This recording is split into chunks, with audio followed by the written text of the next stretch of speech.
Good afternoon and welcome to another exciting episode of Talking Sports. I am your host, Marvelous M.R. Richards, and I've got in the studio with me a very, very special person. He is the Assistant Director of Sports. He was an athlete and a coach, an administrator, and also a IAAF lecturer. Very knowledgeable person in sports. And we're glad to have him with us here in the studio. And also on Zoom is our special guest, of course, is none other than Lester Benjamin, one of Antigua's most decorative athletes in both the 100 meters and the long jump, doing us very, very proud by medaling at the Pan Am Games. And he started off pretty young, in the under 17 to the under 20, from the youth level to the national level. So we want to welcome both to Talking Sports. But before I bring them in and to have a little chat with them, we'd like to let you know that Talking Sports is made possible by our platinum sponsor, which is ACB Caribbean. They have been in banking for over 63 years in Antigua and 43 years of sponsoring Parish League cricket. So we suggest for all your financial and banking needs, you need to check them out. And they are situated at the corner of Thames and St. Mary's Streets. And there is also a center, a banking center here on High Street. So we suggest that you check them out. ACB Caribbean, Simply Smarter Banking. Also Blue Mountain Water, known as the greatest tasting water and also the purest. And you can get that at Mega Distributors on American Road. Also Cecil Charles Group of Companies, Seco Pharmacy for all your medical needs. And their experienced pharmacist is dedicated to serving the needs of all their customers. And they are situated right here on High Street. Also Hutchison Limited, agents for Pine Hill Juices. So we say whatever your fruity flavor preference is, it's easy to sip and smile with Pine Hill Juices. And they are situated on the Factory Road. Also plumbing and electrical, for everything plumbing and electrical, and also for good deals. They are situated on Potter's Main Road, and we suggest that you check them out if you have any plumbing and electrical needs. Also brands for less. You pay less for branded products, and they cater for men, women, and children, and they are situated on High Street. We'll also like to let you know that we are on Facebook at ACB Caribbean Parish League, and on YouTube at Antigua Parish League, and we are also on Instagram at Antigua Parish League.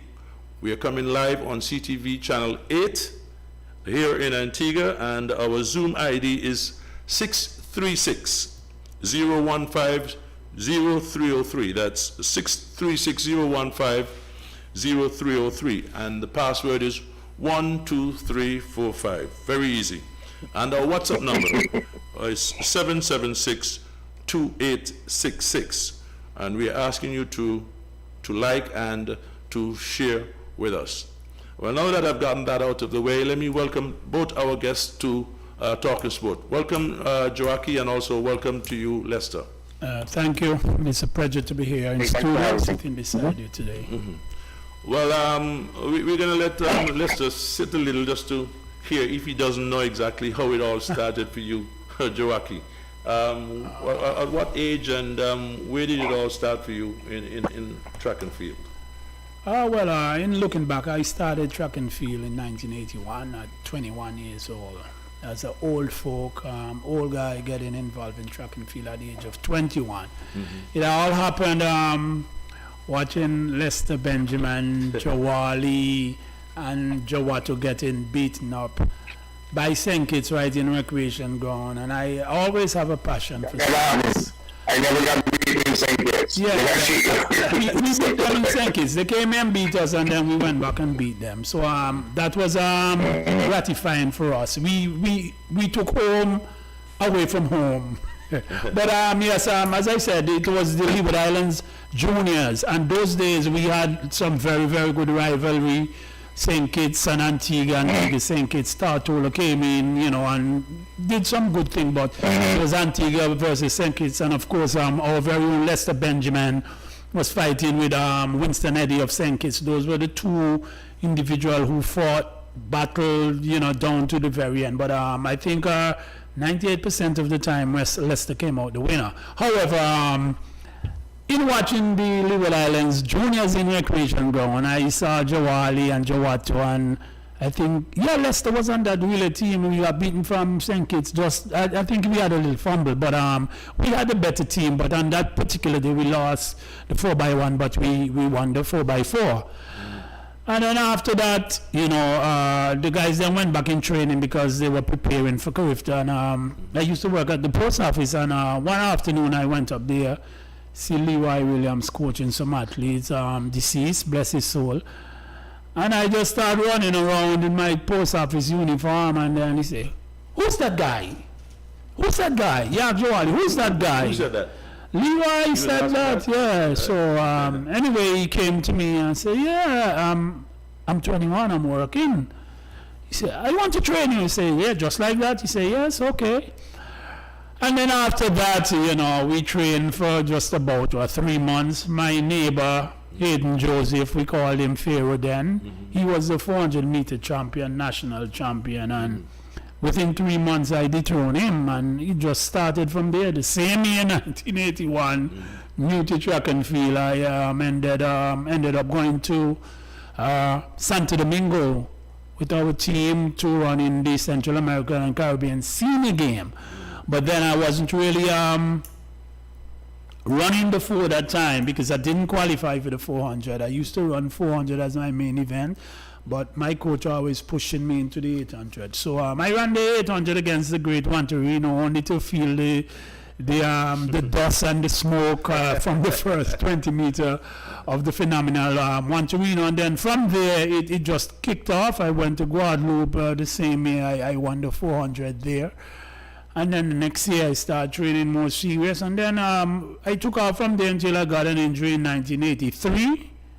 As I said, I started late. Mr. Williams, my coach, found an athlete who had a good work ethic because we had a background, myself and my brother Dale, right by the health center pasture was our home ground, where we ran from there every Sunday to Halcyon Beach, swim 2 laps of the beach, 2 lengths of the beach, and then back home we running back. It was myself and all those guys from Otters, people like the same Kumar Rodney, who is now president of the Cricket Association. We go way back. And then I started coaching in 1983, and then from that, I've been to Olympic with Leicester 1984 as one of the coaches. Fantastic.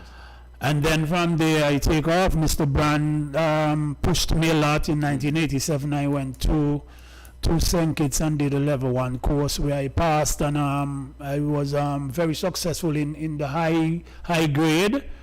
And from there I did a level 1 instructor course in 1980. And that's why you became interested in because of the injury? That is when I said to myself, I want to be a number 1 coach, because I had a very bad injury here on my quadricep, my left quadricep. I had to do an operation, and that really set me back. And from 1983 till then, I'm still in the field. I'm 62 going on 63. We're going to hear more. We're going to hear more about that chapter. But I want to ask you too, Lester, how did it all started for you? I guess growing up in a family where you had people who were very athletic. My uncle, I don't remember, Elmer James, Chicky. Yep, that's right. He was extremely athletic, and watching them, growing up, you always wanted to try and emulate things that they did. Mm-hmm. Now, I wasn't as skillful, playing football or cricket or anything like that, but apparently I had a good talent for running. And, a lot of people noticed that very early. So I guess I started much earlier than Joak. I started probably 11, 12, probably 10. Started running, I guess it was Pierce, because I went to Pierce Primary School.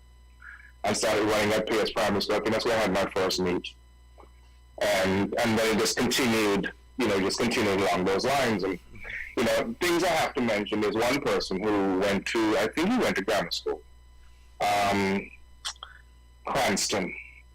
He was from Bethesda. Cranston. Okay. And from Bethesda, had had a big afro. Yeah. And I just thought Cranston was the fastest person I've ever seen. And I don't know why, but over the years, you realize he wasn't really that fast. He just looked really fast, and I always wanted to be as fast as Cranston, which is just the weirdest thing. But it continued there, and as you competed, in the school sports, I gained some success, and the momentum I just continued with that momentum. I guess until I went into academy and started taking it a little bit more seriously. I guess one of the people who actually encouraged, there were two actually who encouraged me, was Mano and Calvin. Right. And Calvin decided to kind of take me under his wings a little bit and kind of tutor me through the whole process and got me into a good training program.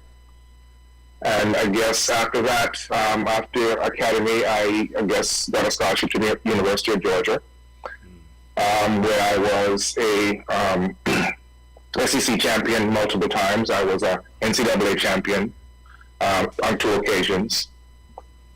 And then on the global scene, competing in the Olympics, where I got 13th in 1984, went to 2 World Championships. And then on the regional local scene, competed Pan Am Games, got 4th twice at Pan Am Games. On the senior level, on the junior level, won the triple jump. Because when I left Antigua, I was primarily a long jumper and a triple jumper. Well, primarily a triple jumper and a sprinter. Mm-hmm. When I went into university, they actually found that I was a lot faster than they anticipated, so they transitioned me into becoming more of a sprinter and leaving the triple jump kind of alone. Because my body wasn't strong enough to really handle the triple jump. So I excelled more triple jumping. I excelled more long jumping and running 100 than anything else. Yeah, I was gonna ask that, because I've always known you to be a sprinter, and then I saw that you had medaled and did pretty well in the long jump and triple jump. Yeah, most people because the long jump is not a glamour event. Most people never really look at that and never really pay attention to it. But I was known as a long jumper more than anything else. I'm the only person, I guess, way back then, I was the only person in Leeward to jump 8 meters. I'm still the only person in Antigua to ever jump 8 meters. Wow. Yeah, he's still a national record, I think. Yeah. And this has been since 1984. Yeah, but tell me something. So, when Calvin took you under his wing, right? Was it for sprinting or because he saw something with you with the long jump? Both. Or both? I think he saw both. I think he saw both the sprinting and the long jump. But Joe, I can tell you this too. I was not the most. I was not the person with the best. Dedicated. I'm gonna put it very diplomatically. The best work ethic when it came to preparing myself. Because training was work. That was hard work. Yeah, it was hard work. But there are times when you don't know exactly what you're capable of. You don't push yourself to that point. Right. And and I've seen it with a lot of athletes that I have seen who I've seen the talent, and sometimes you have to kind of tutor them into, I guess, selling the idea to them of how good they are and exactly how far they can go and exactly what it can do for you, not just athletically, but after you have left the sport, what it does for you when you transition into the real world. Yep. Fantastic. Anything you want to add? Yeah, well, I've been around with Lester quite a number of years also, and just as he said, he didn't really put in the work that he should, but something like a natural. Had he had done that, Lester would already be jumping maybe 8:45 and maybe running a 10 or probably 9:90 because he had the talent, and he was such a phenomenal athlete to watch him run. He was so rhythmic, smooth, real nice, I remember that, yeah. He was an athlete that most young guys actually emulated, but as he said before, he didn't like the hard work, and and he had that challenge. He also had a sister who is fast, who was fast, so that talent is there. That talent. He also had a niece who tried something in those genes from the Benjamin, and he I would also from the same Bible too. We ain't like to work. But the same attitude. His little niece, she was pretty good. But again, Lester would have did what he wanted to do to put him where he is right now. Lester could have been a world beater both at the long jump and the 100 meter. I think his best was 10:22 Lester, yeah. And he didn't really reach his potential. I don't even think he reached 85% of his potential. He was that good. That is Lester was one athlete that Antigua should be seeing now in 2022. I know Lester would be one of those persons who will fully ASCO with people to come and see him watch. He was so smooth on the long jump runner. He was so technically sound. He was so fluent in his running. And I was happy to know that we have somebody from Antigua with that quality. Not only the speed, but the quality. So you have heard the word speed with grace? That's Lester. But I can't just give him. I want to know if because if things had changed when you went to the University of Georgia, did you Well, here's what happened. Here's the thing about it too. Sometimes you compete to beat your competition. Yeah. That's there. Because sometimes when you're in a little bubble, and you realize, okay, within my conference, this is what I need to do to win. Yeah. And that's what I did to win. Because I was in university, so I won my conference. I won my conference indoors and outdoors, and I knew what I had to do that. I didn't have those big aspirations, which is kind of sad as a competitor. I didn't have those big aspirations as to looking on the global scene and wanting to truly compete on the global scene. I wanted to be, to get through college, and then transition more than anything else. Yeah. In other words, you used the track and field to get where you want to go. Yeah, and be successful at it while I was doing it. Fantastic.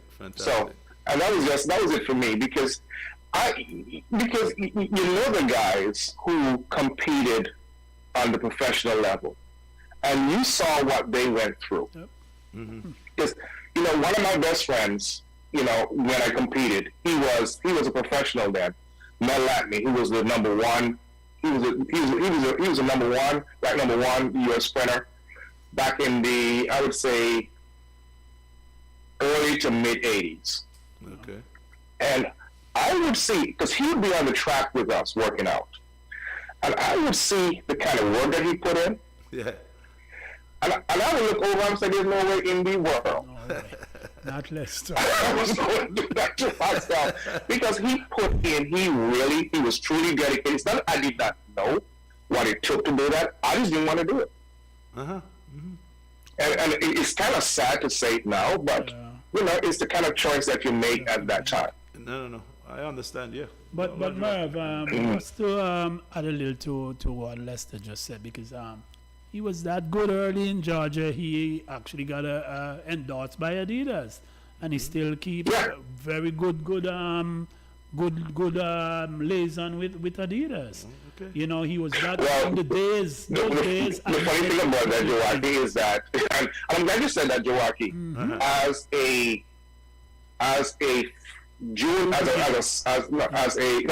a freshman in college, the University of Georgia was a Nike team.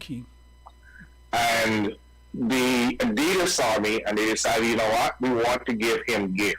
I was the only person on our team who wore Adidas. Yep. Whoa.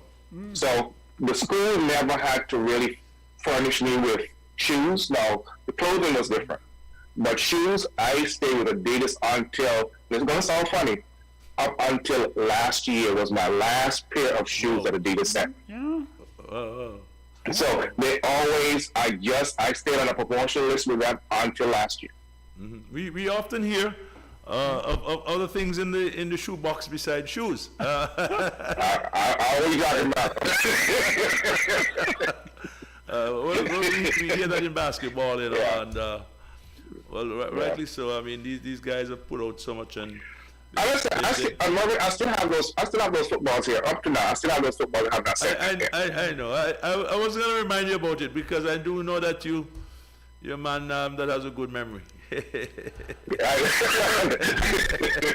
But sometimes executing. Yeah. But Marvin, just to add a little more accommodation to Leicester. Leicester, to me, is one of those athletes who should have been already being awarded by the association. You see, they're putting up on the walls. Yeah, because when I heard that Rupert was one of the athletes that they had down to go up there with Calvin, I was shocked. Because when I say shocked, not in the sense that you do not deserve to be there, but Rupert should not be there before Leicester. Leicester achievement in track and field is way surpassed Rupert's performances. And of course, Leicester been out there. He was one of those athletes that carried us and made us proud. Leeward Islands, OECS, you know, in school and Panam, CAC. And I think that we have an association who do not choose the people to look on the researching aspect of track and field in Antigua. And it's sad to say, you know, those persons that they're looking into track and field, they don't have no kind of information whatsoever. Because when we look back at Calvin and Leicester and Greer, there's so many athletes that we can look back from. But as I said before, Leicester have done enough, whereas he have carried Antigua flag. Yeah, I'm pretty sure that must be in the pipeline. But tell me something, Lester, like when you guys are away, you know, like with Perta, she was in at Howard University there in Washington. She's been inducted twice, 2014 and 2018, in the Hall of Fame there, which you know, I don't know if that is something unusual, but it sounds so to me. I believe they're taking these things in stride, and this is one thing that we try to promote on the show. And you know, when we have people from the associations here, we try to encourage them that they should, you know, try to bring up to, you know, their data or the records of persons and the times that they have represented the country, you know, and to have those kind of things so that, you know, if I want to go on into an athletics book or something, record book, I can say Benjamin from 19 whatever it is to so and so, you represented Antigua in under 17 and the first place where you did maybe in the Leeward Islands and so on, you know. So I would certainly excuse them for that, you know, for now not excuse. When I say excuse them, I mean it's something I think that they said they're working on, and certainly hope that that they can come through with. Marvin, hold on. August 1984, August 11, 1984. You say excuse, right? I'm just on the net here, okay? And I knew these distances and time, but I don't remember exactly. May 1984, Baton Rouge, Louisiana, 822 long jump. That is Leicester's personal best, okay?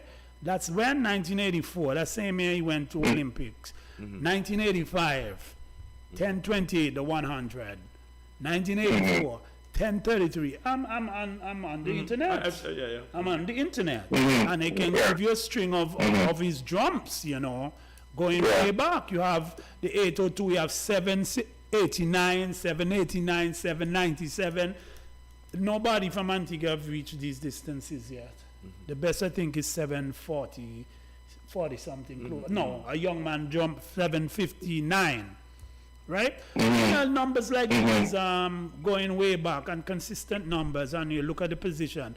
797 first, 788 first, 789 fourth, 802 first. These are numbers. You understand? And I am on the net. I sure many persons in the association have not looked at Leicester's performances over the years. Right? All you have to do, Google it in World Athletics and Lester Benjamin Shaw, because he's one of those athletes that's out there. And that was out there. So, you know, I'm just saying this to say, We are in a sad situation as it relates to how we look back at track and field. Not even look back how we're going forward in track and field, because presently I don't think that we are in the best setting for us to go forward. We just had an election. The president was re-elected. I can only hope that we go forward from there. But He was re-elected? yeah, Okay. he was re-elected. But And how was that? Was the atmosphere normal, or it was chaotic? no, it's No, not sorry. chaotic. It's chaotic. I mean, The situation I is, know when it comes to elections, how things can be. yeah, but elections now is more on a selection than election, you know. Okay. Persons just be on the side. Some people just want to be on the side where opportunities are there for them, and I'm no slouch with that. I am not afraid to say To these say things, this, right? right, Because right. it is. I think They're it not is there for the time. right reasons. No, I think it is time that we select persons who bring something to the table, who really can help, you know, in various areas, because no one person knows it all. And there are persons who are specialized. Yes, Lester, who specialize in many areas, and I think that we were robbed a bit in not getting the best persons out there. However, we just have to work along with the persons that were selected. This is my view, and this is how I feel. I can add to that, to Joachim. One of the things that I guess, over the last couple of years, one of the things that I've noticed is that the functionality of the athletic association seems a little dysfunctional, in that you have a number of members that are there on the books that are members, but not functional members.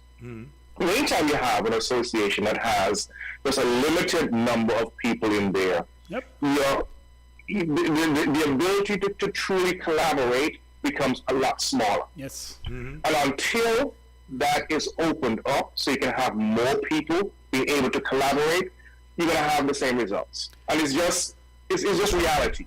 And we have You know, to so don't face care it. how you slice it or dice it, you're gonna have the same results again, because it's the same mindset. Until you get Same someone that mindset can people. come in there and, you know, I guess change things up just slightly. No. You know, I don't know what restraints that they have at this point in time, but I can understand over the last 2 years, you know, with COVID and limited ability to use a track. I can understand though. Well, it's longer than that. I can understand those constraints. But to me, now that I think we're on the other side of that, is now to have something of substance that we can say, okay, here is a roadmap. Here's where we want to go. Here's the incremental stages that we want to hit. You know, and have benchmarks, so we can say, okay, here's where we are. We didn't hit this mark. Here's what we need to do. And until we look at it from that perspective, we're going to get the same results. And I will share the same view without any doubt, because that's what we've been going through from ever since. I started 1981, and I can tell you 1981, 82, 83, 84, 85, up to 1990 was better than now. Lester can tell you that also. Lester lives in Texas, and he can tell you those days were the good old days, and it's much better than now, where so many different avenues are available to you for development. Yeah. For development, Yeah. that is the word. As he says, there's no blueprint for no development. There's no scope for expansion. There's no scope for new members. There's no scope for I'm not mentioning that there isn't, because I don't know that. But I think there's a way for them to go. I think that needs to be in place. I said, I have no idea what's there. I've never seen anything. And, you know, from you as an association member, Joachim, I don't know if you've ever seen that. So Oh, never. I'm only saying what I would like to see. But you can speak to what's actually there. Exactly. Right. No, I was going to ask, I was asking really, like, what do the members of the association, why is he elected again or selected, as you said? Well, he has his people, his clubs, and these things, and he lobby, and you know, But those, who are the members of the association? Individual members and This or clubs? this election was administered with 24 individual, where the clubs had 21 votes. I know in any organization where clubs are involved, the majority must be from the clubs. I can recall the last set of election, that's what it was, because gone are the days when a club used to have 2 votes, but because of the numbers, individual classed in the clubs, they put it up to 3. Since then, the clubs have fallen off. We haven't had much active clubs. Individual now becomes more numbers, and the clubs have not moved from the 3 votes to make it surpass that of the individual. So that is one area of our constitution that needs to be addressed, amend, and of course, make sure that those persons who are sitting as individual members are persons who are involved with clubs. Most of them, because it's not maybe about 40-50% of the persons who are individual, they are not involved in any club. And they're active people? They are not involved in any clubs. You will see them when But election. they come to vote? You will see them in election. Then you wouldn't my see them God. again after that. You may see them at 1 and 2 track meet, and that's it. You know, and it's sad. Sad. You know, I can understand that. I can appreciate Joaquin's frustration. But some of my thing is, you know, I really don't care who is there, as long as you have a plan to move the sport forward. I really don't care. As long as we can see some sort of development, some progression. You know, I think that's all it's needed, because you know you could have a monkey as a president, but when you have a support staff to put things together, and that monkey's like, okay, we're going to do X, Y, and Z and execute it, and you have success, nobody will say a word. Exactly. No one will say a word. But when you have, when you know, Joaquin and I were talking about this the other day. I said, Joaquin, one of the things that hurts me more than anything else is that when you look from where we were from 1984 To now. to where we are now, can you really and truly show the bright spots? Other than Daniel Bailey, and now CJ is having some success. Other than that, there is nothing that we can show any kind of progression. We have, you know, if you did it by a graph, you will see that spike, and then there's nothing, everything else is just flat. And she's down, yeah. And that's not what you want to see. Yep. Because there's no development plan. There's no plan for development. There's no plan for the athletes' development. There's no plan for the coaches' development. There's no plan for officials' development. There's no plan for administrative development. And Mervyn, you should know, if you have an organization where it is an organization where you're out there in the world, you will be against the best in the world. You must have a strategic plan done.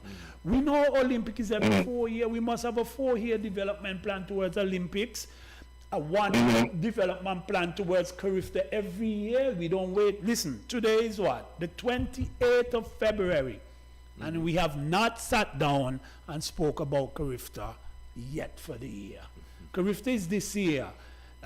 The Caribbean Games, it's on the 23 games, will be in July. Nothing has been said about that yet in preparation.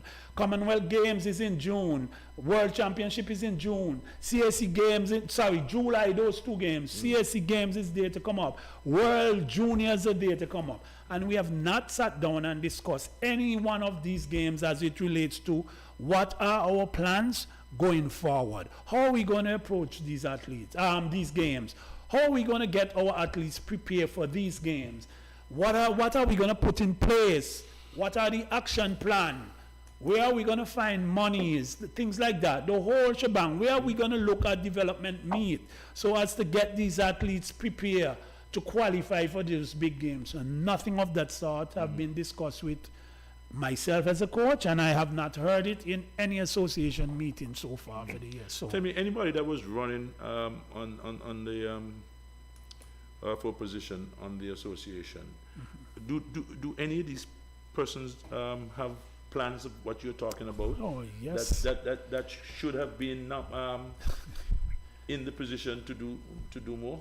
Clay Foster Harris was down as the person running against. I heard a lot about this name. I am going to show you. He had a manifesto out there. He had 31 points down that he was going to implement once elected. And not a drum was heard. I'm just trying to grasp it a bit here to Okay, give well, an idea. while you're trying to find that, right? Tell Right. me something. I mean, with your knowledge, Jawaki, have you ever been approached by the association as to maybe to do up a development plan? No, not a development plan. No, I was asked just about 3 months, 4 months ago to facilitate a coaching education course where the materials have been here for well over 3 years, I think, by the president. The materials are still there. You know, what is happening now with World Athletics, persons who would have had facilitating them in their country, they will offer that country to host the World Athletics Level 2 coaching education program, so as to make those coaches certified courses. I think we have had those books and everything for the course, maybe it's 2019. Yeah, I think that's that long. And nothing has been done yet. And I think around October, November last year, he had asked me to do it, which I accepted it. But then I realized, election was in the air for December. So that was a move to, enhance his chances as president. But I actually wanted to do it, but then after, a couple of people spoke to me and I realized, yeah, well, maybe that's what it is. But again, how regular does the association meet? And I want to know if things come up in the meetings about all these things that you're talking about. I am not quite sure because we have had I think I've been to 2 or 3 meetings prior to going off to Pan Am Games last year in December. The Pan Am Juniors, they had, it was the Pan Am Junior Games, the first Pan Am Junior Games that was held. And I can't recall much meetings because of COVID. For the past 2 years, we haven't had much meetings at all. That for me... I mean, people still meet, they Zoom and have... Yeah, but that... Yeah, I was going to say, I told you there's Zoom too to do that. You can always do that. There's no excuse. Coaching courses, a few during that period of time. As a matter of fact, I have done about 5 Zoom courses. But again, as Lester rightfully said, when you don't really have a plan, you understand there would be no need for meetings while nothing is going on, because you don't have a plan where we have to continue working towards that plan, irrespective of COVID. Because I am saying, if we had a plan, we would have been doing things a long time ahead before this year comes around. Because as I said before, Carifta is in Jamaica, and you know how the flight arrangements are now. I want to believe we will have to go via a charter. I don't think anything is in place yet. Well, for me, nothing was said about it, so I don't think anything is in place as it regards to that. But Lester, I still see the passion in you. I mean, even though you're saying that, Lester is still contribution, man. Here's my thing. What I'm saying. Morgan, my thing is that I want to see, and I've said this all along, I want to see an Antiguan on the podium. I want to see them on the podium of Pan Am Games. I want to see an Antiguan in the final at the World Championships. I want to see an Antiguan in the finals at the Olympics. And I am willing to do whatever is in my power to help facilitate that. Right. Yep. And that's all I want to see. You just have that national pride that you want to see us get to that stage. And how can we get there? Well, we have to plan. With a plan. We have to plan. With a plan. Marvin, I can go back, and Giovanni can attest to this. Back when we started putting our relay teams together, back when Calvin was alive. Do you remember what year that was, Giovanni? Was it 1980? Sorry. Was that 2013? Yes. Because when did they break the Pan American record? It was 2015, 2015, right? 2015, I think it was. Yeah, so it was around 2013, 14. Okay. Yeah. So, this for an example of that, Marvin. Calvin and myself spoke about getting this relay team together prior to that. and we decided, here's what it's going to take to get the relay teams together. So, Marvin, I reached and I paid for, might have been 4 or 5 athletes to come up to Houston. Wow. And they stayed and they trained in Houston. Yep. And they went to a couple of meets, because Calvin took them to a couple of meets. And I'm thinking this happened on 2 different occasions where they came up. Yep. But it takes some kind of vision, and it takes a little bit of planning to do it. And there was success out of that. Yeah. And and it just takes a simple idea of something that you want to achieve, and then go after it. But if you have nothing that you want to achieve, you don't get nothing done. And let me tell you, we felt proud as a nation. Trust me, that of course that lifted us up. That Pan American record. That's right. The beating Pan American USA record. and Canada. And Right? and what after that? that was it. After that, the next year was Olympic, and nothing happened and after nothing that. happened after that. Right. Calvin started going down, and that never continued. We never ever continued it. The leadership. But again, no, It's not a lack of support. No. You can see here. Listen, we had a field of athletes that actually did justice for the country. And I don't think that they were supported the way they should have been supported. Since that Pan Am record breaking, I think they probably ran twice before the Olympic, again after Pan Am. If not 2 times, 3 times to the most.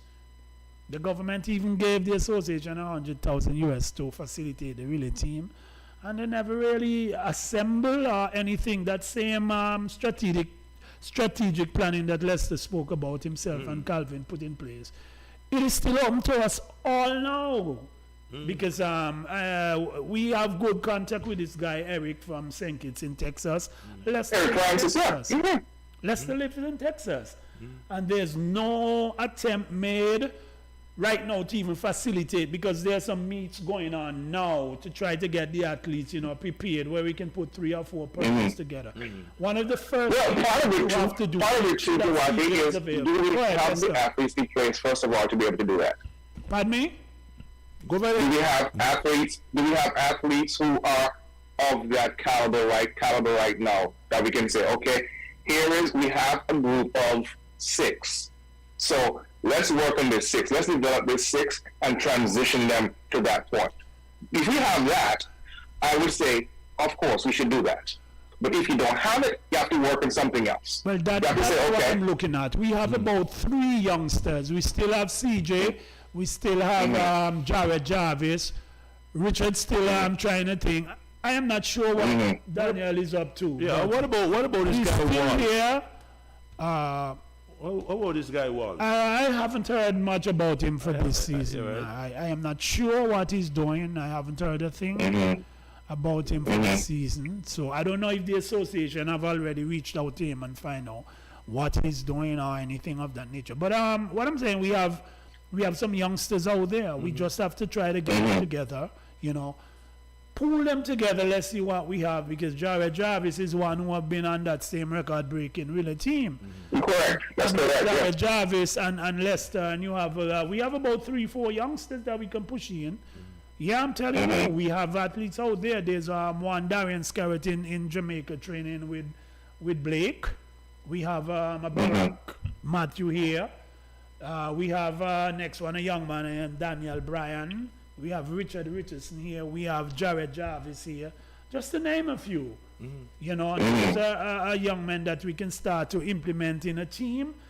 Those are some names that we have right here in Antigua. We have over 5 or 6, where we can start to look at the possibility.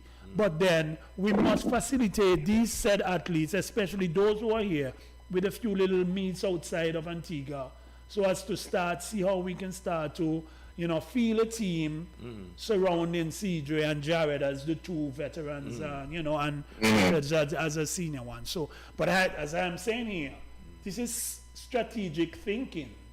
But then after you see, Marvin, it goes back. Okay, I go back to my college days. when we were in college, we weren't the fastest guys in the NCAA by far. To the point that we couldn't even put a guy in the finals in the 100 meters at the NCAA championship. But yet still, we won the national championships 4x1 relay. And you know why? Because we put a team together and we worked at it. Because the relay is, for example, look at the U.S. The U.S. has some of the fastest guys in the world. But guess what happens when they run a relay? Always drop the baton. Always fumble. When you have a team that has chemistry, all you need, Margaret, all you need is about 4 guys who can run 10-20. That's all you need. And you drill them into passing the baton efficiently, they become superstars as a team. But individually, they're just okay. But tell me something. And that's what we did. Apart from sprinting, right? Do we have any other areas where we could look to develop athletes? Of course. You know, look at where we can medal to get you on the podium, as you were talking about, Lester. One thing that we can do, here's one of the things that we can do. Just something very simple, but it'll be fun to do. And I mentioned it to you, Marvin, when I spoke the last time. Yeah. And I mentioned it to a couple of other people in Antigua too. And this can really work. I believe that we can develop a half-miler and a 1,500-meter runner in Antigua. There's no reason why we can't do that. I see too many people running in Antigua, not for one of these folks to be able to have, not for one of those folks to have the time to be able to do that. So I think what we should set up is a series of 1 mile runs. Road races. And have some road races, 1 mile. And the whole premise of that is to get somebody to run about 4:02 in the mile. If you can get somebody who can run 4:02 who really have not trained, Joaki, what would you have at that point in time? You want to have somebody who can, once you get them in a training program, you can't stop them. That's an easy thing. And that's how you look to the talent. There. But you talk about coaches' education and whatnot. Yeah. Do we have coaches that can specialize in this particular area? Not specifically in that area, but most coaches think that sprint is all. Okay. I coach in that area, yes, but every kid that comes to the track now, everybody wants to sprint. They want to sprint. Yeah. It's a glamour. The sprint is a glamour event. Everybody wants the glamour event. Everybody wants. But there's no doubt in my mind we can get a half miler and we can get a 1,500-meter runner. Don't tell me. I know Dale. I know Joaki. They have a lot of talent, but there gotta be somebody else in Antigua who can run that kind of time. There's a young man training with me presently. He runs the 8 and the 15. He don't like the 15, but I'm pushing him to that because in order for him to qualify for the Caribbean Games in the under 23 in Guadeloupe, there's only a 1,500. So we just shift the program starting today. A new 6-week program begins today, training for the 1,500. So that is one we're looking at. We're trying to target for him to run around 3:55. His best was 4:01. His best at the 800 is 1:55. So we're looking at those two particular events for him. He just he will be 21 this year. So he's a young athlete still, and we're looking forward to that. You know, I am coaching him, so he's one of those athletes, Lester, that I'm looking at from that. But we don't have much athletes here running the 800 and the 1,500, so it's a big problem. But so that's why I think we need to put something on like that so we can actually expose more people to it. Because listen, everybody can get fast. Everybody can get fast. So let them come out there. And I believe, if something like this. If we put something like this together, I'm willing to put a little incentive on it. Like if somebody can break that time, be a little, little monetary. I think I will start to look at that. Yeah. I will start to look at that. But tell me something. Does the the surroundings. I mean, here, I mean, when you got these 4 guys for the relay, they had moved from Antigua. They'd gone into another different They're living environment. differently, yeah. But there are meets when they come together because they have been practicing along the way. Whenever they go to meets, and they've been doing it for a little time, as Lester just said. So they understood each other a bit. Okay. I can tell you, every time you're going to get 110% from Siobhan Walsh at the start. Every time he gets this baton, he And listen, the thing about it, when you have a team who's been practicing together, you get to know them. You get to see the way that person, okay, for example, the incoming runner to you. If you see them today, if you guys are just getting ready for a meet, and you see that person's body language, you know exactly what's going on with them before they even speak. So you know exactly what kind of adjustments you need to make. And that's a beautiful thing about having these guys together and having them practice drill. So it's just, you know, we don't have to think about it anymore. That's right. Yeah. But that is something. And that's what repetition does.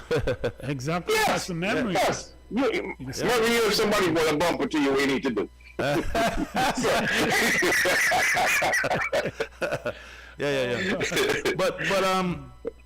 I want to think, right? Like I'm thinking outside now the whole natural thing, you know, with the athlete, right? I mean, you have to think about where you get enough rest, where the nutrition, Mervyn, Lester spoke about a plan. I am a fanatic when it comes to planning and these things because we know our athletes are not professional. Those that are here, they are no professional athletes here in Antigua.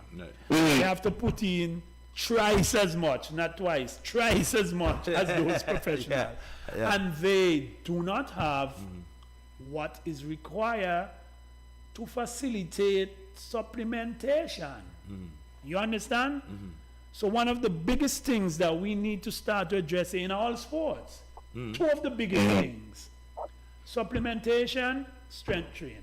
And Morgan, you just tipped something that I want to piggyback on, Morgan. And sponsors. He talked about money. No, Morgan just when Morgan teed this segment up, he actually talked about, do we have the knowledge for biomechanics, recovery? You know, that's where I think we need to focus on.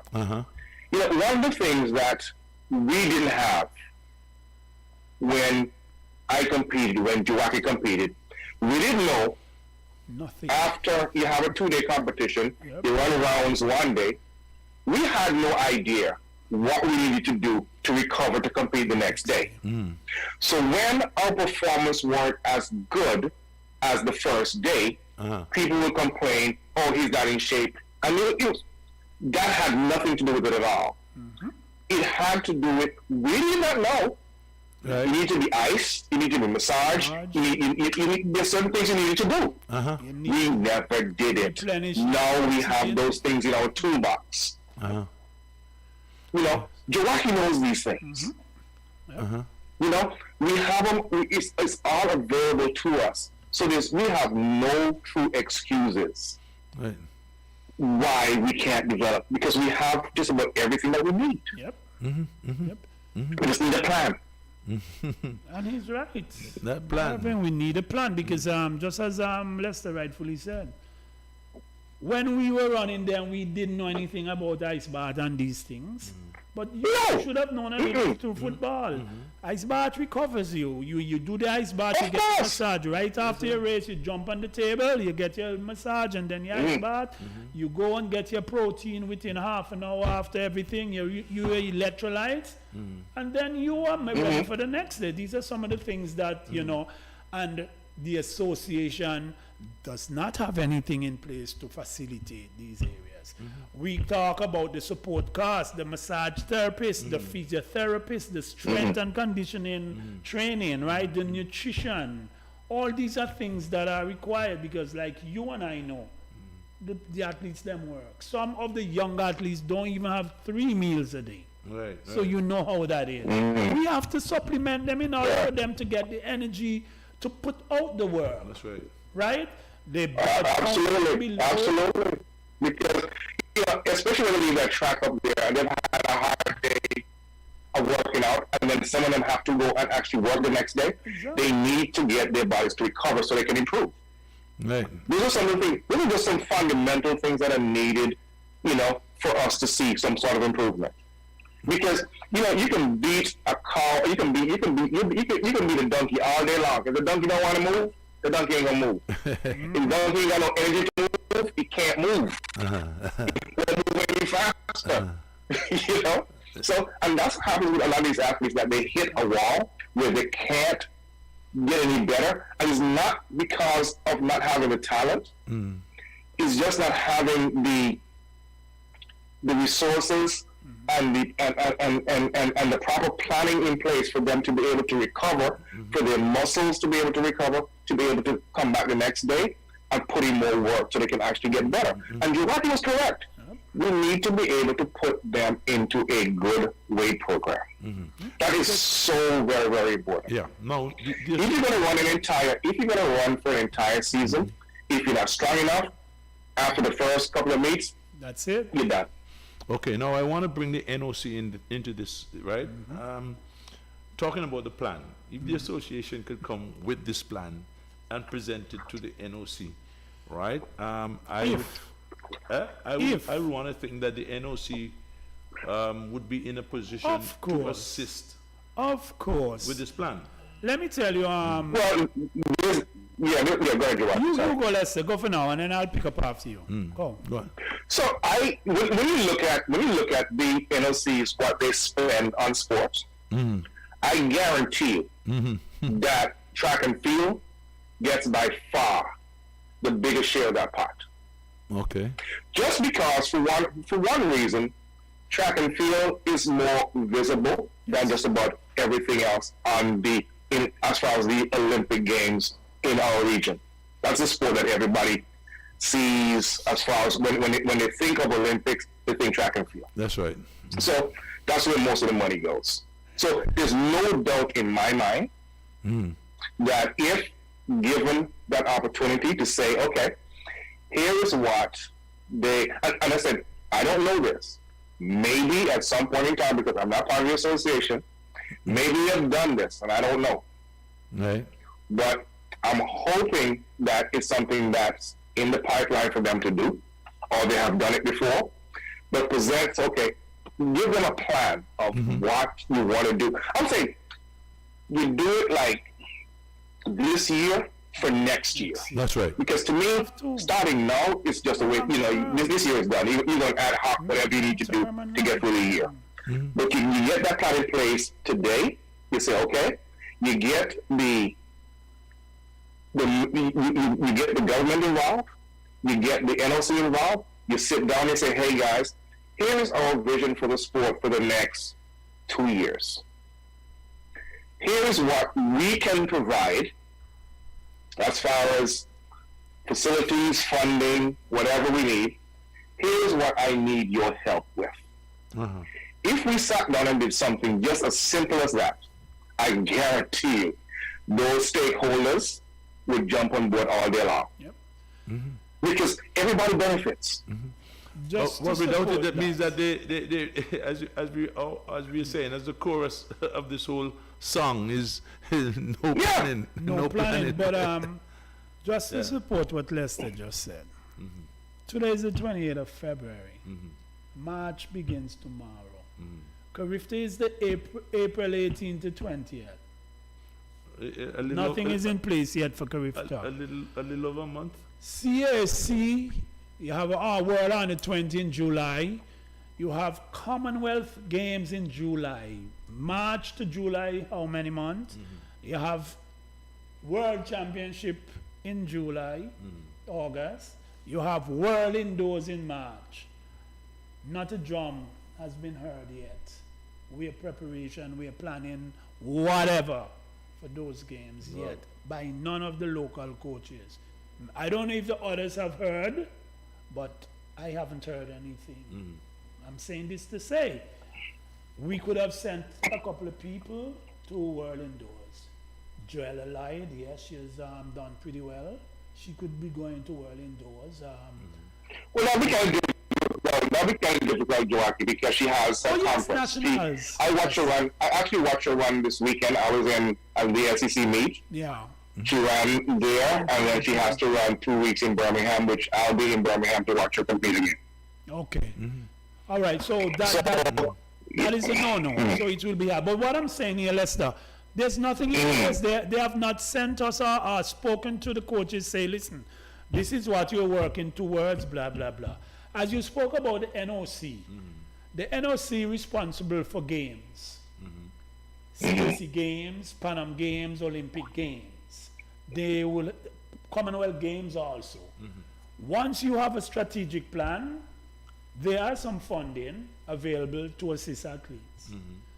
But then we have not been planning towards these games. 2024 is the next Olympics. Now is the year where we're supposed to start planning for the long term for 2024. Who are the athletes are we going to target? So maybe they're not planning for April. They're planning past April. When they say They don't. I I am not sure if they start planning yet. I don't know, but it is really hard. Maybe that's the only plan that they have. It's Yeah, plan not to enter into the But one that's Marvin, coming up in as April. Lester just said to you early on, he alluded it early on, the persons who they have, running the association for the past so many years, it's just a little handful of people, and there's no proper structure in what to do, when to do, and how to do it. The same planning, there's no strategic planning. You understand? And it is just all inclusive around 3-4 persons.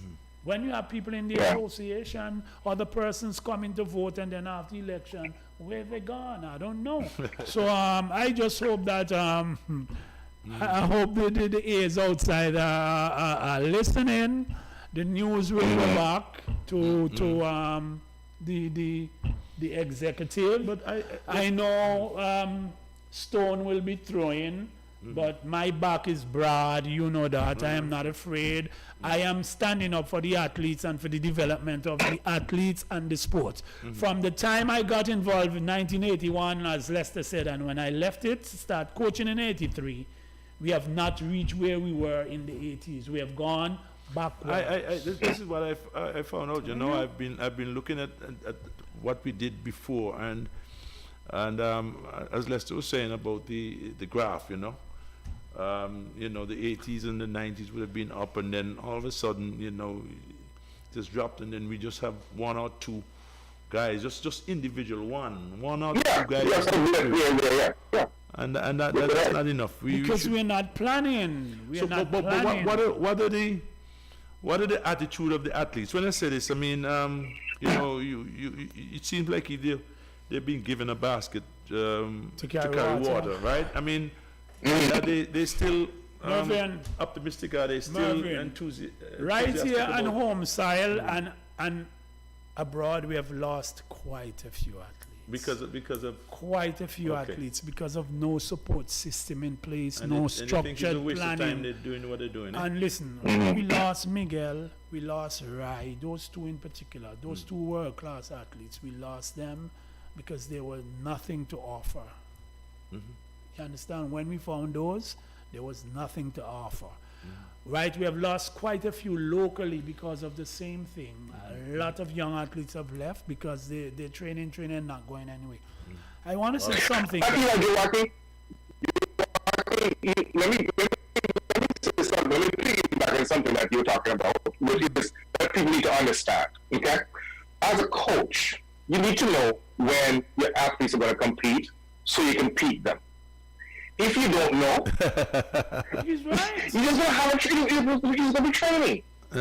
So you're not training towards anything particular. Right. Because, Jawaki can go through, I've been educated by Jawaki as to the cycles. Because, Right. I like to talk to Jawaki about The pyramid. training because I smile because I know he has so much knowledge. And when he's and the way he is able to articulate it, I have a much better understanding. But he knows that you have to, there are different cycles that the athlete goes through as far as their preparation. Yep. And if you don't know when they have to compete, you don't know when to stop one cycle to start the other cycle. Exactly. You don't know when to peak them or when, yeah. Yes. Yeah, so it's sad. It's just train, sad. and then when the time for competition, there's none, so you have to retrain those muscles again. We talk about reverse tornado to a earlier cycle. my God. It is hard, both on the coaches and the athlete, and it's not an easy thing. It is not easy, Mervyn. And I want to say again, until we understand these things, we will be at a loss. We have lost, yes. If you notice, Mervyn, Lester will tell you, for the past from 2017 to now, some athlete always have some beef with the association. Why? Why? Makes almost all of them. Something must be wrong. Who sing that, Charger? Something must be wrong As a with matter of fact, mankind. today is his birthday too. Yeah, I know. I was watching the service. He's a good coach. He's a good Heaven coach. help mankind. Heaven help athletics. Because what I'm saying, you had grumbling with Jess, Baka, Miguel, Rai, all those professional athletes out there. There's always some rumbling. Our relay teams in London. That was when 2017, Lester. Relay team in Brazil. We had confusion. After 2015, we just had relay team in World Relays.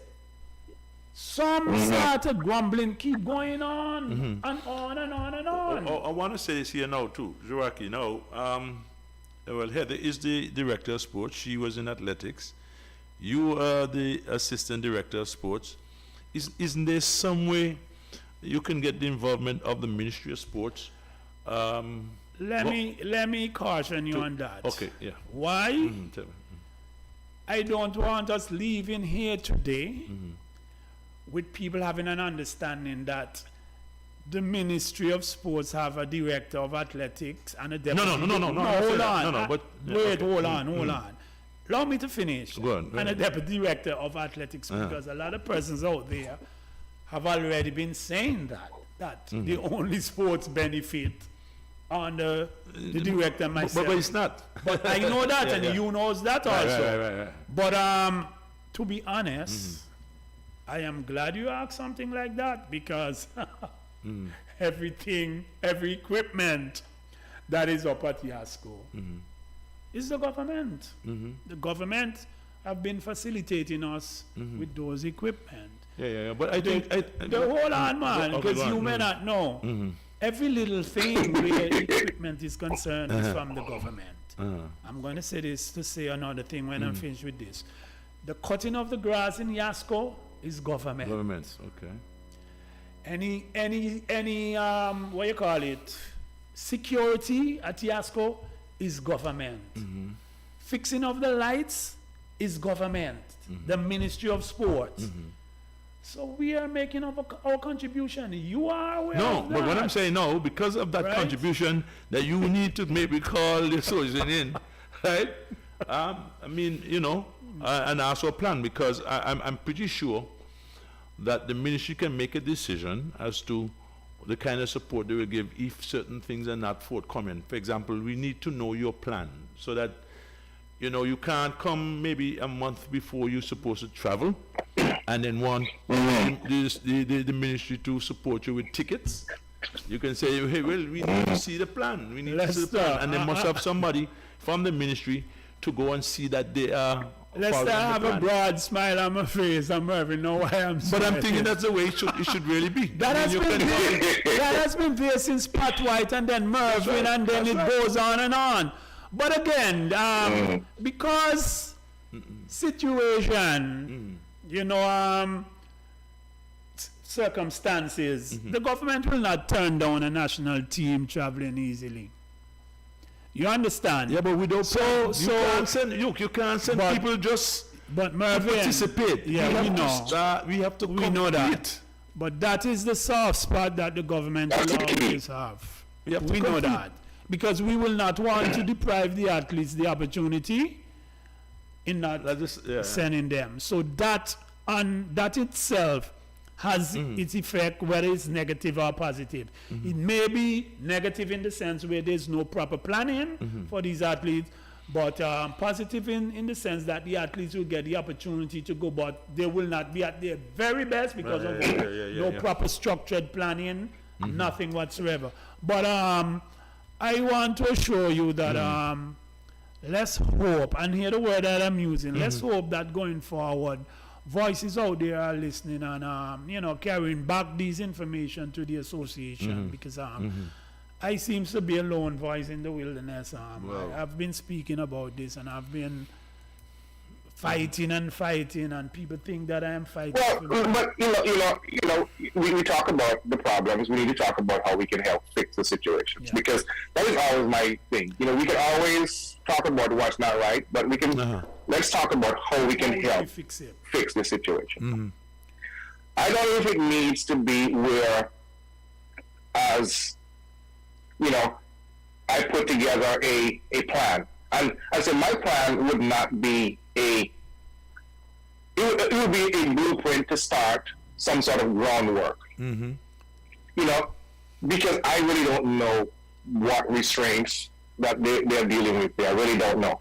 So it needs to be some way we need to actually be able to just give them a blueprint of what a plan looks like, and say, okay, as a member of the association, Joachim,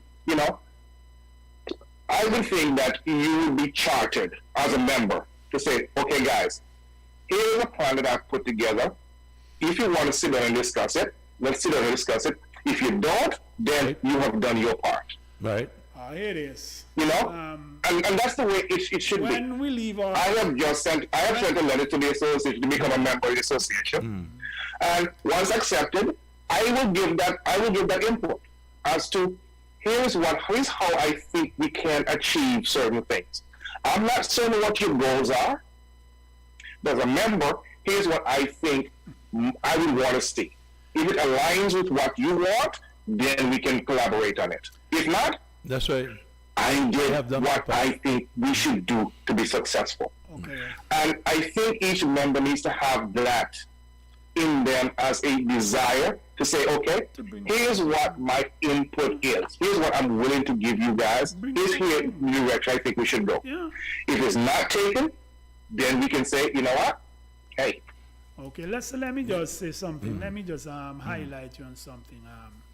In 2005, I was successful in becoming a level 5 chief coach. And that level 5 chief coach was a broad-based chief coach. It wasn't on coaching. The coach as an administrator, the coach as a planner, the coach as a manager, the coach as an agent, the coach as an implementation officer, the coach as a planning and development officers. I can show you the whole curriculum. And I had to do an audit, Lester, on our association. I had to do that. I had to write a 4-year Olympic development plan. That was 2005, leading up to 2008. So I had to do it like easy. It was a 4-year plan, a strategic planning. I have it still here. Every year I updated it. A 31-page document. I can show you it, Mervyn. Lester, when we finish, send me an email on the WhatsApp, and I will email you that document. I presented it to them in 2013 because they didn't want to hear nothing from me. No one man can plan nothing for association. That's what I was told.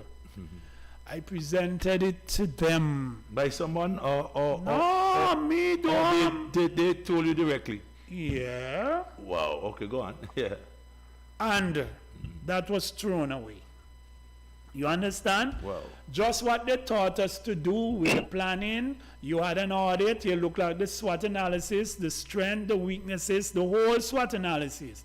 Where I had to do that, I had to make a verbal presentation, a PowerPoint presentation, and I had to do that document to show the planning, strategic planning, with budgeting for these meets leading up to Seoul Olympic. It's a whole strategy. Coaches development, athletes development, how we identify athletes, We have a risk. I also have a risk factor graph in there. What were the risks that we were facing then? And this, well, the track is there now, so that will not be a risk. You know. So there were so many things. Lester, I can forward you that document in email.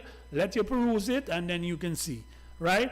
And I felt that we don't really want anything because I had to do that, Mervyn. Yeah, but in tell me order something. to pass that level 5. Let me ask now. So Cornelius Mano is the president again. Yes, he is for another 4 years. Okay. He has experience, doesn't he?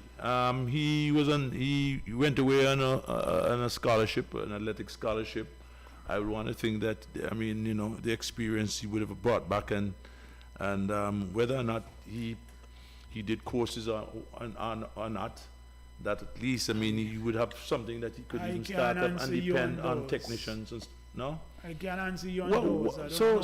So something, as you said, something have to be wrong here. But Mervyn, you live in Right? Antigua, you know, Lester live in Texas now, and Lester know what is wrong. You live in Antigua, you was a past president of football, so you know what it takes to be a leader at sporting level. Yeah.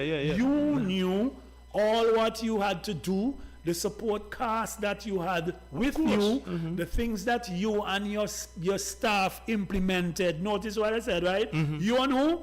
Your The staff, staff, yeah, okay? yeah. So, you are aware, so you were asking me.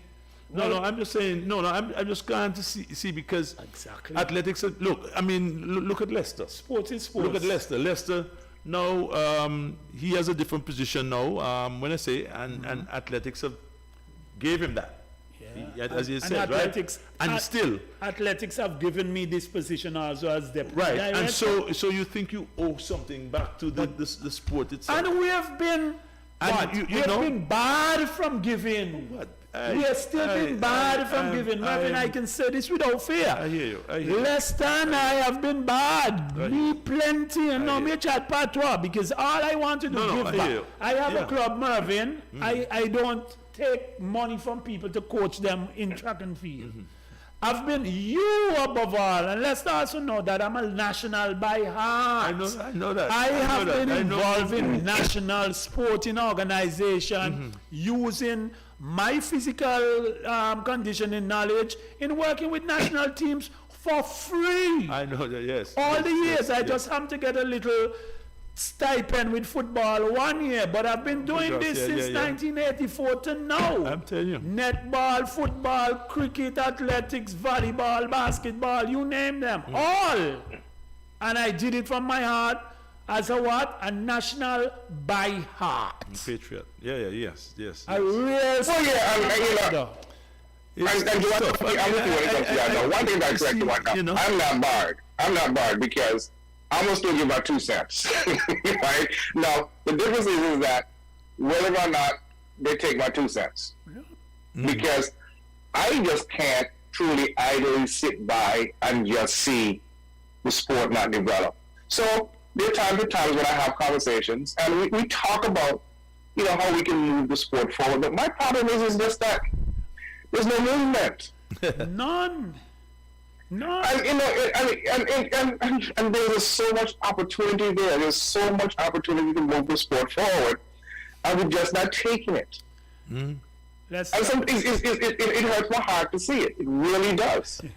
Let's start. I'm not sure if you know that I am the only coach in Antigua. I'm not really feathering my cap. The only coach in any sport in Antigua who are a coach and educator around the Caribbean. The only. Yeah, that I know. Only. I've lectured 6 times in Trinidad, in Barbados, in Guyana, in St. Kitts, in Nevis, in St. Lucia. You just name them. From 1988 to my last course was in 2006 because since I become a chief coach now, you have to give up one of 2.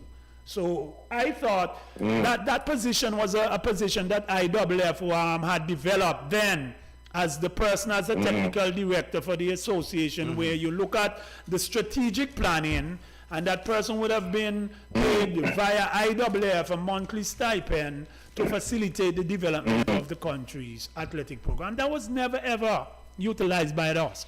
But I just want to say there's a thing that has been going on since 2016 Olympic.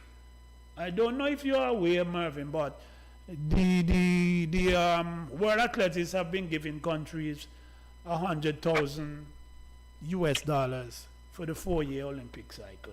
Yep, where you get 25,000 a year every 4-year cycle.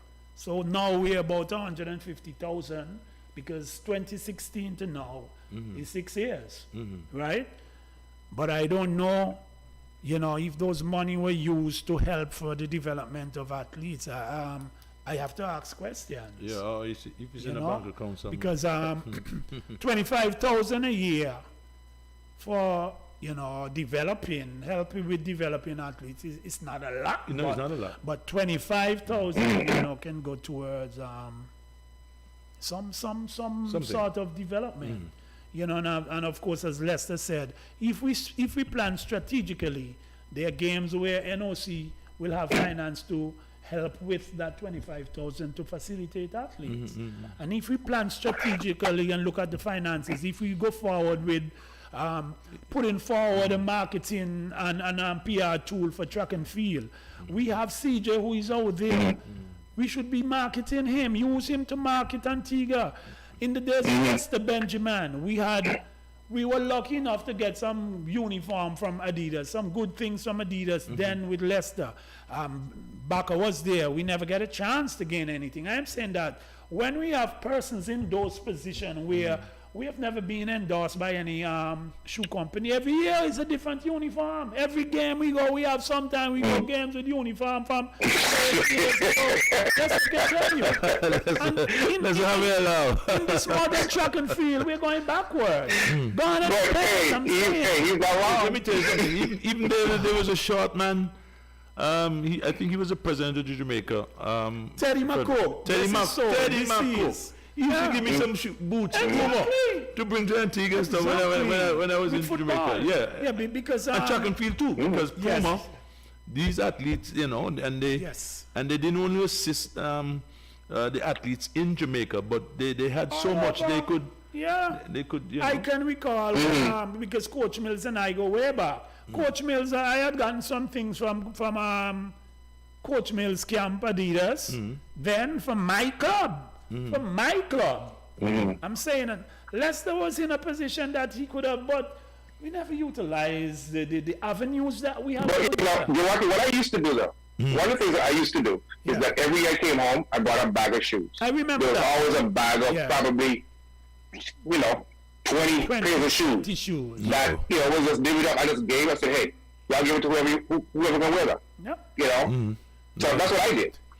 And you're right. We never leveraged what I had to get anything on a national basis, which we should have done. Yes.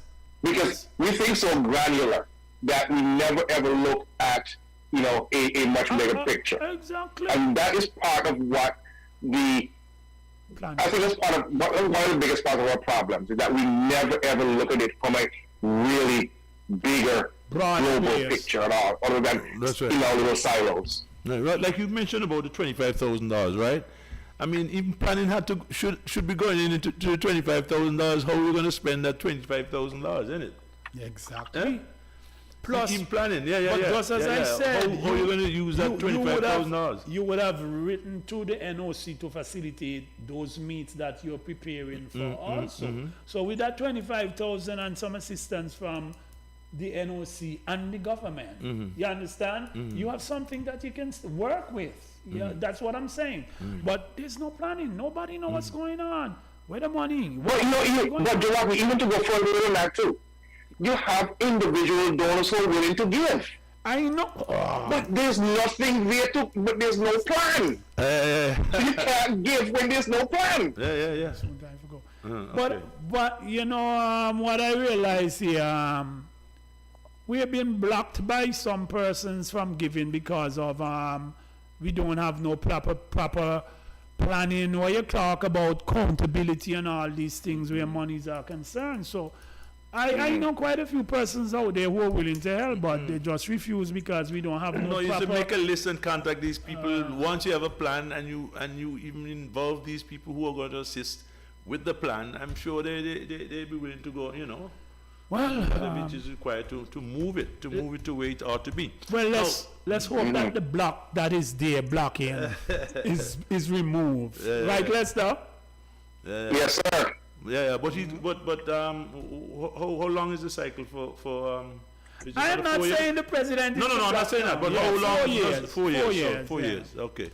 But Wow, that's a long time. So it is sad because a lot of persons are out there willing to help, but you know, if I give you my phone, say Marvin, take this phone, and say, okay, I'm gonna give you the speaker, I'm gonna give you my Jeep, I'm gonna give you a house. You can't give me no account on what you're gonna do with them. You understand? Persons need to know, you know, what are you gonna do to facilitate these things that I'm giving you, where credibility is concerned. You understand? Accountability is concerned.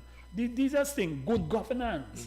Until we get good governance, we will be always in the dark where persons outside are waiting to give us. That is my view. I remember I had a talk one time with Dr. Benjamin. I think he was the president, and so he was the president of the Athletic Association at one point. That was And I during remember 2004 05. 2004 or 5. And I remember him telling me that you were the man who had devised a plan, all right?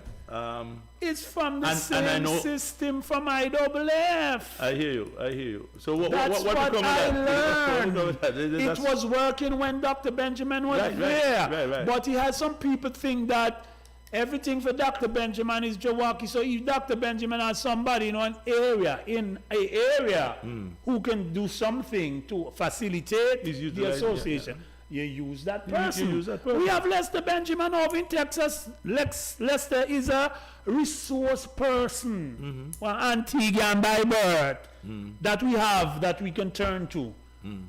But then, utilizing Lester now may be difficult. I don't know. Yeah.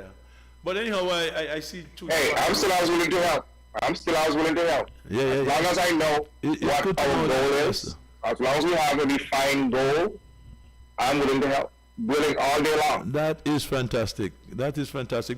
We seem to be getting close to the end of the show, right? But Jackie, I just wanted to touch now just a little on the whole idea now that school sports have now resumed, and I think they had netball starting today, Yes. and basketball, Basketball and will have started. how today, are the netball. coaches and all the coordinators? How are they Well, feeling about?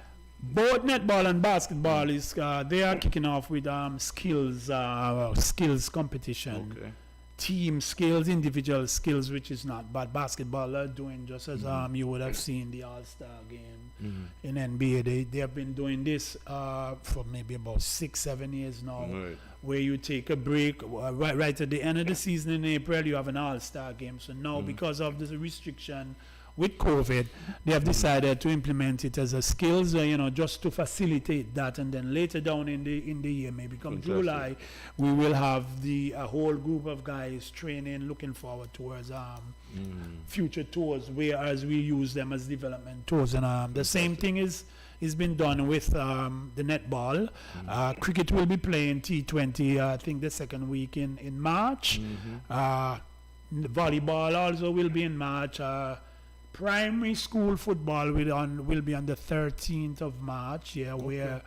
And that's a little outside the norm, isn't it? No, every year we have used the the 13th primary March? school. Oh, okay. Yes, just March, around okay. March. February, Okay. March, we usually use it for the primary school football, where we incorporate males and females. Okay. Golf will be going in March also.